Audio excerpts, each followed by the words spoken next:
સુરતમાં આઈટીનું ત્રીજા દિવસે પણ સર્ચ ઓપરેશન, આઈટીની સાથે હવે ઈડીની પણ થશે એન્ટ્રી। સુરતમાં લક્ષ્મી ગ્રુપ પર ચાલી રહેલા ઇન્કમ ટેક્સના દરોડામાં હવે ઈડીની એન્ટ્રી થશે તેવી શક્યતાઓ જોવા મળી રહી છે। તપાસ દરમિયાન ખુલાસો થયો છે કે વસંત ગજેરા તેમના વિમાનના જમીન પ્રોડક્ટ્સમાં પણ મોટા પાયે નાણાંનું રોકાણ કર્યું હોય તેવું સામે આવી રહ્યું છે, જે સંદર્ભે અધિકારીઓ દ્વારા ઊંડાણપૂર્વક તપાસ કરવામાં આવી રહી છે। વસંત ગજેરા પોતે 72 કંપનીઓના ડાયરેક્ટર છે, જ્યારે પરિવારના અન્ય સભ્યો ચુની ગજેરા, વૃષાલ અને જતીન ગજેરા પણ અન્ય કંપનીઓમાં ડાયરેક્ટર પદ ભોગવી રહ્યા છે। અત્યાર સુધીમાં તપાસમાં 1.50 કરોડ રૂપિયાની રોકડ મળી આવી છે, જ્યારે 40થી વધુ કંપનીઓના દસ્તાવેજની ચકાસણી કરવામાં આવી રહી છે। આ સર્ચ ઓપરેશનમાં મોટા પાયે કર ચોરી, બેનામી મિલકતોનો પુરાવા મળવાની શક્યતાના પગલે સુરતના રિયલ એસ્ટેટમાં પણ ભારે ફફડાટ મચવા પામી છે। ડિજિટલ ડેટા અને બેંક લેસનની તપાસ સાથે તેજ કરી દેવામાં આવી છે, જેથી નાણાકીય વ્યવહારોનું પગેરું મેળવી શકાય।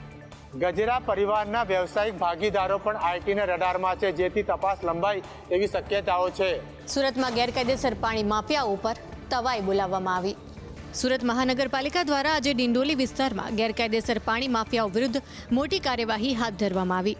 અહીં લાંબા સમયથી ગેરકાયદે બોરવેલ બનાવીને હજારો લીટર પાણી ખેંચવામાં આવતું અને ત્યારબાદ તેને ટેન્કરો મારફતે ઔદ્યોગિક મિલોને ઊંચા ભાવે વેચવાનો કાળો કારોબાર ધમધમતો હતો। તંત્રને ફરિયાદ મળતા જ કાફલા સાથે પહોંચેલી મનપાની ટીમે ગેરકાયદેસર બોરિંગ અને કનેક્શન ઉપર બુલડોઝર ફેરવી તમામ માળખું તોડી પાડ્યું।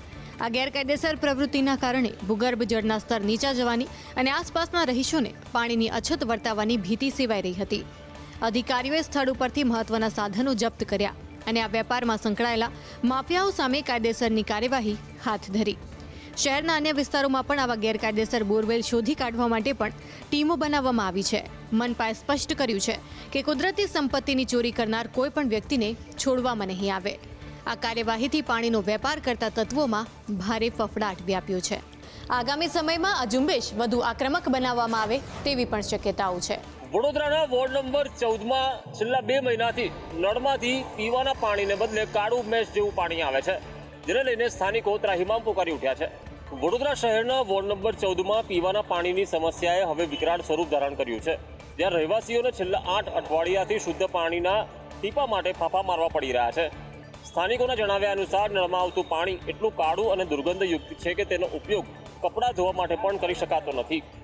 આ દૂષિત પાણી પીવાને કારણે વિસ્તારના બાળકો અને વૃદ્ધોમાં ઝાડા, ઉલટી અને ચામડીના ગંભીર રોગોના કેસો સતત વધી રહ્યા છે, જે આરોગ્ય તંત્ર માટે ચિંતાનો વિષય છે। મધ્યમ વર્ગના પરિવારો હવે પીવા માટે બહારથી પાણીના જગ ખરીદવા મજબૂર બન્યા છે, જેના કારણે તેમના ઘરના બજેટ પર આર્થિક બોજ વધી રહ્યો છે। અનેકવાર મ્યુનિસિપલ કોર્પોરેશનમાં રજૂઆત કરવા છતાં અધિકારીઓના પેટનું પાણી હાલતું નથી, જેથી જનતામાં ભારે રોષ જોવા મળી રહ્યો છે। ગટરનું પાણી પીવાની લાઇનમાં ભળી જતું હોવાની આશંકા વચ્ચે લોકો રોડ પર ઉતરી વિરોધ પ્રદર્શન કરવાની ચીમકી આપી રહ્યા છે। તંત્રની આ ઢીલી નીતિને કારણે હજારો લોકોના જીવ જોખમમાં મુકાયા છે, તેમ છતાં હજુ સુધી કોઈ નક્કર પરિણામ આવ્યું નથી। વડોદરાના ગોરવા વિસ્તારમાં દૂષિત પાણીને લઈને વિરોધ કરવામાં આવ્યો। દૂષિત પાણીથી નેતાઓના ફોટાને અભિષેક કર્યો। વડોદરાના ગોરવા વિસ્તારમાં આવેલી શિવશક્તિ, જયંબે અને ગણેશ સોસાયટીમાં છેલ્લા ઘણા સમયથી પીવાના પાણીમાં ગટરનું ગંદુ પાણી ભળીને આવતા રહીશોની ધીરજ ખૂટી છે। વારંવાર રજૂઆતો કરવા છતાં તંત્ર દ્વારા કોઈ નક્કર કામગીરી કરવામાં ન આવતા રોષે ભરાયેલા રહીશોએ રસ્તા પર ઉતરી જોરદાર દેખાવો કર્યા હતા। આ વિરોધ પ્રદર્શન દરમિયાન મહિલાઓએ માટલા ફોડીને તંત્રની નિષ્ફળતા પર ફિટકાર વરસાવ્યો હતો અને સૂત્રોચ્ચાર કરીને પોતાનો ગુસ્સો ઠાલવ્યો હતો। આશ્ચર્યજનક રીતે સ્થાનિકોએ સત્તાધારી પક્ષના નેતાઓના ફોટા પર એ જ દૂષિત પાણીનો અભિષેક કરીને અનોખી રીતે વિરોધ પ્રદર્શિત કર્યો હતો। લોકોનું કહેવું છે કે જો નેતાઓ આ પાણીથી સ્નાન ન કરી શકતા હોય કે પી ન શકતા હોય તો સામાન્ય જનતાને આવું પાણી પીવા માટે કેમ મજબૂર કરવામાં આવે છે। પ્રદૂષિત પાણીના કારણે ઘરોમાં નાના બાળકો અને બીમાર વ્યક્તિઓના સ્વાસ્થ્ય સામે ખતરો ઊભો થાય છે, છતાં કોર્પોરેશનના અધિકારીઓ મૌન સેવી રહ્યા છે। ગણેશ સોસાયટી સહિત આસપાસના વિસ્તારોમાં નળ ખોલતાની સાથે જ દૂષિત અને કાળું પાણી આવતા લોકોને રોગચાળાનો ભય સતાવી રહ્યો છે। અમદાવાદના વસ્ત્રાપુર તળાવમાં કરેલા કરોડો રૂપિયાના ખર્ચ પર પાણી ફરી વળ્યું છે। તળાવમાં ડ્રેનેજના પાણીની દુર્ઘટના કારણે મુલાકાતીઓ પરેશાન થઈ રહ્યા છે। વસ્ત્રાપુર લેકના નવીનીકરણ માટે અમદાવાદ મ્યુનિસિપલ કોર્પોરેશન દ્વારા 10 કરોડથી વધુનો ખર્ચ કરવામાં આવ્યો હોવા છતાં આજે આ તળાવનો આ ગટરના ગંદા પાણીનું સંગ્રહાલય બની ગયું હોય તેમ લાગી રહ્યું છે। તળાવના ડ્રેનેજના પાણીના શુદ્ધ કરવા માટે લાખોના ખર્ચે લગાવાયેલા સીવેજ ટ્રીટમેન્ટ પ્લાન્ટ યોગ્ય રીતે કામ ન કરતો હોવાથી ટ્રીટ કર્યા વગરનું ગંદુ પાણી સીધું જ તળાવમાં છોડવામાં આવી રહ્યું છે। આ અશુદ્ધ પાણી અને સતત જમા થતા કચરાને કારણે આસપાસના વિસ્તારોમાં ભયંકર દુર્ગંધ ફેલાય છે, જેનાથી મોર્નિંગ વોકર્સ અને સ્થાનિક રહીશોનું જીવવું દુષ્કર બની ગયું છે। થોડા સમય પહેલા જ ધામધૂમથી લોકાર્પણ પામેલા આ લેકની આવી દુર્દશા તંત્રની મેન્ટેનન્સ અને પ્લાનિંગની નિષ્ફળતા છતી કરે છે. તળાવના કિનારે ગંદકીનું સામ્રાજ્ય જામતા મચ્છરોનો ત્રાસ વધ્યો છે, જે મોટા રોગચાળાને આમંત્રણ આપી રહ્યું છે. સ્થાનિકોની ફરિયાદ બાદ પણ ડ્રેનેજના પાણીને રોકવા કે તળાવની સફાઈ માટે કોઈ નક્કર પગલાં નથી લેવાયા. પોરબંદરમાં મહાનગરપાલિકાની કામગીરી પર સવાલ પેદા થયા છે. સંકલનના અભાવે જિલ્લા ભાજપ પ્રમુખે મનપાના કમિશનર વિરુદ્ધ સીધી ફરિયાદ કરી દીધી છે. પોરબંદર જિલ્લા ભાજપ દ્વારા મુખ્યમંત્રીને લેખિતમાં રજૂઆત કરીને મનપાના કમિશનરની કામગીરી પર ગંભીર પ્રશ્નો ઉઠાવ્યા છે. ભાજપનું કહેવું છે કે મહાનગરપાલિકા બન્યાને 1 વર્ષ પૂર્ણ થવા છતાં નાગરિકોને જે વિકાસની સુવિધા અને સુવ્યવસ્થિત વહીવટની અપેક્ષા હતી, જે હકીકતમાં સાકાર થતી દેખાતી નથી. મનપાની અંદર સંકલનનો સતત અભાવ હોવાના કારણે નિર્ણયો, કામગીરી અને અમલમાં ગેરસમજ ઊભી થાય છે. ભાજપે સ્પષ્ટ શબ્દોમાં જણાવ્યું છે કે વર્તમાન વહીવટમાં જરૂરી સંકલન અને દિશા નિર્દેશનો અભાવ શહેરના વિકાસમાં અડચણરૂપ બની રહ્યો છે. સમગ્ર મામલાએ પોરબંદરની રાજકીય અને વહીવટી હલચલને વધુ તેજ બનાવી છે. હવે નજર મુખ્યમંત્રીના નિર્ણય પર છે. આ ફરિયાદ પોરબંદરના મનપા વહીવટમાં બદલાવ લાવશે કે નહીં, તે તો સમય જ કહેશે. બોમ્બની ધમકી મળતા ફ્લાઇટનું ઇમરજન્સી લેન્ડિંગ કરાયું. કુવૈતથી દિલ્હી જતી ફ્લાઇટનું અમદાવાદ એરપોર્ટ ખાતે લેન્ડિંગ કરાવાયું. કુવૈતથી દિલ્હી તરફ જઈ રહેલી ઇન્ડિગોની ફ્લાઇટમાં બોમ્બ હોવાની આશંકાએ આજે અમદાવાદના સરદાર વલ્લભભાઈ પટેલ ઇન્ટરનેશનલ એરપોર્ટ પર ભારે દોડધામ મચાવી દીધી હતી. વિમાન હવામાં હતું ત્યારે જ એક કાગળ પર લખેલી બોમ્બની ધમકી મળી આવતા પાયલટે તાત્કાલિક કંટ્રોલ રૂમનો સંપર્ક કરી ઇમરજન્સી લેન્ડિંગની મંજૂરી માંગી હતી. આ પ્લેનમાં 180 મુસાફરો અને 6 ક્રૂ મેમ્બર સહિત કુલ 186 લોકો સવાર હતા, જેમના જીવ આ સમાચાર મળતા તાળવે ચોંટી ગયા હતા. અમદાવાદ એરપોર્ટ પર વિમાનનું સફળ ઉતરણ કરાયા બાદ તેને તાત્કાલિક આઇસોલેશનમાં લઈ જવામાં આવ્યું હતું અને તમામ મુસાફરોને સુરક્ષિત રીતે બહાર કાઢવામાં આવ્યા હતા. ઘટનાની ગંભીરતા જોતા bomb disposal squad, dog squad અને CISFના જવાનોએ સમગ્ર વિમાન તેમજ મુસાફરોના સામાનની ઝીણવટભરી તપાસ હાથ ધરી હતી. એરપોર્ટ પર એમ્બ્યુલન્સ અને ફાયર ફાઇટરના કાફલાને પણ તૈનાત કરી દેવાયા હતા, જેથી કરીને કોઈ અઘટિત ઘટના બને તો પહોંચી શકાય.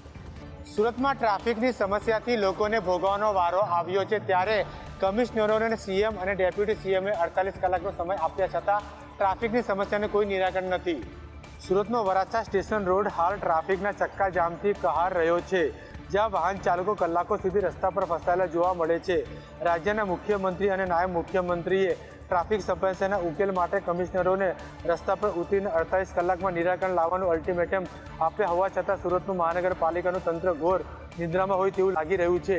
મીડિયા દ્વારા કરવામાં આવેલા રિયાલિટી ચેક દરમિયાન વરાછા જેવા અતિવ્યસ્ત વિસ્તારમાં ટ્રાફિક નિયમન માટે એક પણ ઉચ્ચ અધિકારી સ્થળ પર હાજર જોવા મળ્યો ન હતો. ટ્રાફિક જામને કારણે ઓફિસ જતા કર્મચારીઓ અને એમ્બ્યુલન્સ જેવા ઇમરજન્સી વાહનો પણ અટવાઈ રહ્યા છે, જેનાથી સામાન્ય જનતામાં ભારે રોષ જોવા મળી રહ્યો છે. સ્થાનિકોનો આક્ષેપ છે કે માત્ર AC ઓફિસમાં બેસીને આદેશો આપવાને બદલે જો અધિકારીઓ ખરેખર ફિલ્ડમાં આવે તો જો આ સમસ્યાનું કાયમી સોલ્યુશન આવી શકે તેમ છે. વરાછામાં આડેડ પાર્કિંગ અને દબાણના કારણે રસ્તો સાંકડો બન્યો છે, જે ટ્રાફિક જામનું મુખ્ય કારણ બન્યા છે. પાલિતાણાના શેત્રુંજય પર્વત પર ફોટોગ્રાફી વિડીયોગ્રાફીને લઈને વિવાદ સર્જાયો હતો. આ સમગ્ર મામલાને લઈને પેઢીએ જૈન સંઘોની માફી માંગી. જૈન નગરી પાલિતાણામાં આદિશ્વર દાદા દેરાસરના ગર્ભગૃહમાં દાદાના ઢીંચણ પર ચડી કોઈ વિધર્મીએ ફોટોગ્રાફી કરી હોવાની વાતને લઈને જૈન સમાજમાં ભારે રોષ ફેલાયો હતો. ત્યારે ફોટોગ્રાફી અને વિડીયોગ્રાફીને લઈને સર્જાયેલા વિવાદમાં આખરે શેઠ આનંદજી કલ્યાણજી પેઢીએ લેખિતમાં માફી માંગી છે. પેઢી દ્વારા એક ડોક્યુમેન્ટરી બનાવવા માટે એક ખાનગી એજન્સીને કોન્ટ્રાક્ટ ફાળવવામાં આવ્યો હતો, જેનો જૈન સંઘો દ્વારા ધાર્મિક મર્યાદાના ભંગ બદલ ભારે વિરોધ કરવામાં આવ્યો હતો. સંઘોના ઉગ્ર વિરોધ અને આક્રોશને જોતા પેઢીએ તાત્કાલિક અસરથી ફોટોગ્રાફીનો કોન્ટ્રાક્ટ સંપૂર્ણપણે રદ કરી દીધો છે. પેઢીએ પત્ર દ્વારા સ્પષ્ટતા કરતા જણાવ્યું છે કે અત્યાર સુધી જેટલી પણ વિડીયોગ્રાફી કે ફોટોગ્રાફી કરવામાં આવી હતી તેનો તમામ ડેટા ડિલીટ કરી દેવામાં આવ્યો છે. જૈન સંઘોએ આ બાબતને તીર્થની સુરક્ષા અને ગરિમા સાથે જોડીને વિરોધ પ્રદર્શન કર્યું હતું. પેઢીની માફી અને કોન્ટ્રાક્ટ રદ થવાના નિર્ણયને સમગ્ર જૈન સમાજે આવકાર્યો છે. આ ઘટના બાદ પર્વતની સુરક્ષા અને નિયમોના ચુસ્ત પાલન પર વધુ ભાર મૂકવામાં આવશે. પવિત્ર ધામની મર્યાદા જાળવવા માટે પેઢીએ ભવિષ્યમાં આવા કોઈ પણ કામ કરવા માટે સંઘોને વિશ્વાસમાં લેવાની ખાતરી આપી.